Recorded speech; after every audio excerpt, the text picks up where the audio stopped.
Oh, pag sinabing David at Goliath, alam na natin agad, di ba? Yung classic underdog story. Ang maliit na pastol, tinalo yung dambuhalang higante. Pero teka lang, paano kung yung pagkakaintindi nating lahat sa kwentong yan ay may kulang pala? O baka medyo mali pa nga? Tara, silipin natin. So, heto yung tanong na magpapaisip sa atin. What if hindi lang puro tapang ang puhunan ni David?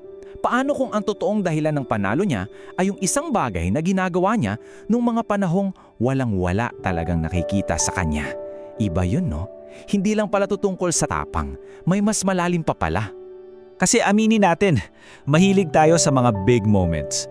Yung mga viral success, yung biglang sikat, o di kaya yung game-winning shot na yan sa basketball. We love the highlight reel.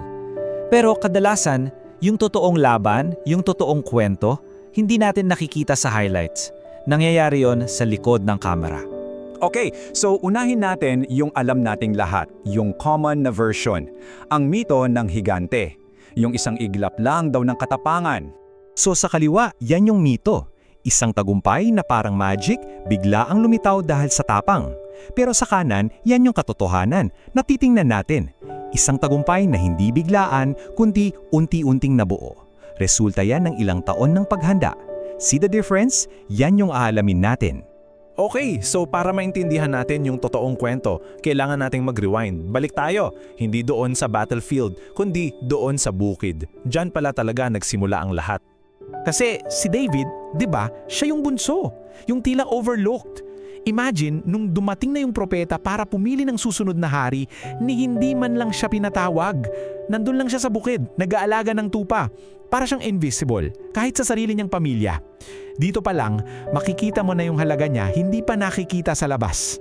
At yan mismo ang sinasabi dito. Ang tao ay tumitingin sa panlabas na anyo, ngunit ang Panginoon ay tumitingin sa puso. Sobrang powerful niyan. Kasi habang yung iba, busy sa itsura, sa forma, yung tunay na lakas ni David, yung karakter niya, palihim na hinuhubog sa loob. Doon sa katahimikan, malayo sa atensyon ng lahat.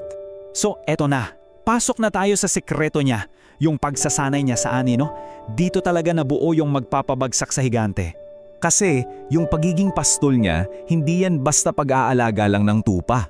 Isipin mo, araw-araw ang mga kaharap niya, mga leon, mga oso, tapos yung pag-iisa, yung bigat ng responsibilidad. Ito yung mga hindi nakikitang hamon. At itong mga to, yan mismo ang naging training ground niya para sa mas malaki pang laban sa hinaharap. At dahil sa mga hamon na yon, ito yung mga nabuo sa kanya, mga kakayahang nahasa habang walang nakakakita. Yung tapang niya, nakuha niya yan sa pakikipaglaban sa mga totoong leon at oso. Yung galing niya sa tirador, naging expert siya dyan dahil kailangan para mabuhay. At yung tiwala niya sa sarili at yung panloob na lakas, yan ang bunga ng mga panahong mag-isa lang siya. Lahat may purpose. So gets niya na? Hindi bigla ang nag-level up si David nung kaharap na niya si Goliath. Ang totoo, bumalik lang siya sa kanyang training. Bumalik siya sa muscle memory. Hindi to himala, hindi rin to tsamba. Resulta to ng, libu-libong oras ng practice. Yung mga paulit-ulit niyang ginawa sa bukid, yun ang sandata niya. Okay, so ngayon, fast forward tayo. Balik na tayo sa battlefield. Pero this time, iba na yung pananaw natin, di ba? Ito na yung reveal. Pakinggan nyo yung sinabi niya. Puno ng kumpiyansa. Pero hindi yan yabang ha. Ang pinaghugutan niya dito ay yung mga experience niya. Sabi niya, kung naligtas ako sa leon at oso, kaya rin ako iligtas dito. Nakabase yung confidence niya sa mga napatunayan na niya dati. May resibo, ika nga. At eto, crucial to, yung tinanggihan niya yung baluti ni Saul. Bakit? Kasi yung baluti, kahit gaano kaganda, hindi sa kanya yon. Hindi niya yun gamay, lakas yun ng iba. Anong pinili niya? Yung mga gamit niya. Simple, pero kabisado niya. Authentic. Ginamit niya yung sarili niyang lakas, yung lakas na pinagsanayan niya. So, heto na yung pinaka-punchline, yung aha moment natin. Hindi si Goliath ang naglabas ng potential ni David. Ang inilabas ni Goliath, yung paghanda ni David. Yung laban na yon, hindi yun ang chapter 1. Yan na yung graduation day. Dito lang nakita ng buong mundo kung anong pinaghirapan niya sa loob ng maraming taon sa katahimikan. Okay, so ngayon, i-apply natin to sa atin.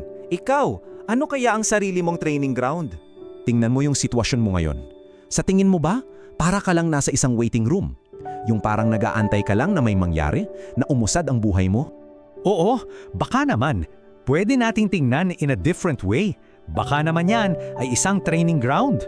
Yung paghihintay mo, baka yun pala yung mismong paghahanda mo. So tanungin mo sarili mo, sa panahon ng pagpapastol mo ngayon, yung trabaho mo, yung sitwasyon mo sa bahay, yung season mo sa buhay na parang ordinaryo lang, ano yung nabubuo sa'yo? Anong skills ang nahahasa? Anong character ang lumalakas? At alam mo, madalas kapag nasa gitna ka ng training, parang walang direksyon, parang random lang. Pero pag lumingon ka balang araw, doon mo makikita, konektado pala lahat. Huwag kang ma-frustrate kung hindi mo pa makita yung buong picture. Trust the process. So, ito yung iiwan ko sa inyo.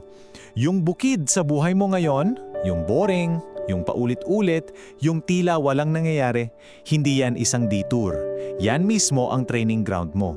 At yung mga ginagawa mo dyan ngayon, habang walang pumapansin, yan ang magde-define sa'yo sa araw na lahat ng mata nakatutok na sa'yo.